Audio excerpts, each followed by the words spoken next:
Hi friends, நம்ம வந்து இப்போ கடலை மாவு பக்கடா பண்ண போகிறோம். ஓகேங்களா?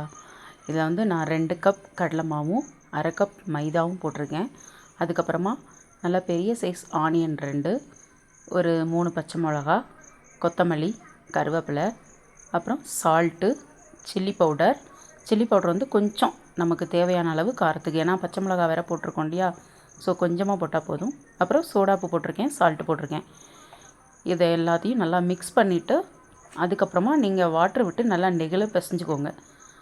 நெகிழ இருக்கணும், இந்த பதத்துக்கு இருக்கணும். அப்போ தான் போடுறதுக்கு நல்லாயிருக்கும். ரொம்ப தண்ணியாக ஆகாமல் பார்த்துக்கோங்க. இந்த மாதிரி நல்லா மிக்ஸ் பண்ணிவிட்டு அதுக்கப்புறமா ஒரு 10 நிமிஷம் அது வந்து ஊறணும். ஸோ ஒரு மூடி போட்டு மூடி வச்சுருங்க. 10 நிமிஷம் நல்லா ஊறட்டும். ஊறினதுக்கப்புறமா எண்ணெயை நல்லா சூடாக்கிக்கோங்க. எண்ணெய் நல்லா காஞ்சதுக்கப்புறமா அதுக்கப்புறம் மீடியமில் வச்சுட்டு குட்டி குட்டியாக இந்த மாதிரி போட்டுருங்க. இது வந்து நம்ம உடனே எமர்ஜென்சியாக ரெடி பண்ணுறது. வீட்டில் திடீர்னு ஒரு டீ டயத்துக்கு ஒரு ஸ்நாக்ஸ் தேவைப்படுது அப்படின்னா டக்குன்னு நம்ம ரெடி பண்ணிடலாம். வீட்டில் இருக்கிற பேசிக் திங்ஸை வச்சே ரெடி பண்ணிடலாம்.